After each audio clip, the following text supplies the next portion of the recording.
आप भी किसी की हेल्प के लिए हमेशा अवेलेबल रहते हैं? इफ यस, तो ये वीडियो आपके लिए बहुत प्रोडक्टिव है। Hello everybody, welcome back to law diction. So friends, आज की इस वीडियो में हम डिस्कस करने वाले हैं हमारे क्रिमिनल लॉ में यूज होने वाले दो मोस्ट इंपॉर्टेंट वर्ड्स और उनके बीच का डिफरेंस जो यूजुअली लॉयर्स और लॉ स्टूडेंट्स के माइंड में कंफ्यूजन क्रिएट करता है। तो वो दो वर्ड्स हैं हार्बर एंड एड। तो harbour and aid both are the words that are of similar nature. ये दोनों ही शब्द उस क्रिमिनल के लिए यूज होते हैं जो किसी क्रिमिनल को भागने में या ऑफेंस करने में मदद करता है। तो इन दो वर्ड्स को अलग अलग डिफाइन क्यों किया गया है हमारे क्रिमिनल लॉ में? इन दोनों वर्ड्स का जो नेचर है वो सेम है, स्टिल इन दोनों वर्ड्स को अलग अलग प्रोविजंस में और अलग तरह से डिफाइन क्यों किया गया है, ये डिस्कस करेंगे इन दोनों के बेसिक डिफरेंस के साथ में। तो हार्बर की बात करें, वो हमारे भारतीय न्याय संहिता में सेक्शन 2 सब सेक्शन 13 में डिफाइंड है।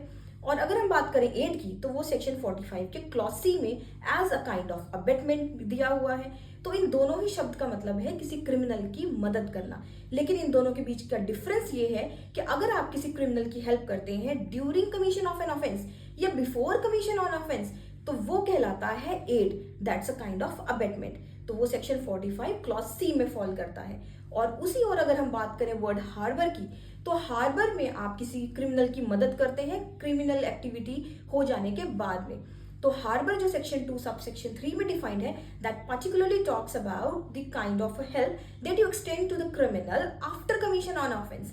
तो इन दोनों ही शब्दों में बेसिक डिफरेंस यही है, that is a stage of the offence. अगर ऑफेंस होने से पहले आप किसी क्रिमिनल की मदद कर रहे हैं तो वो एड कहलाती है, और उसी और अगर आप किसी क्रिमिनल की क्रिमिनल ऑफेंस हो जाने के बाद में मदद कर रहे हैं तो वो हार्बर कहलाता है।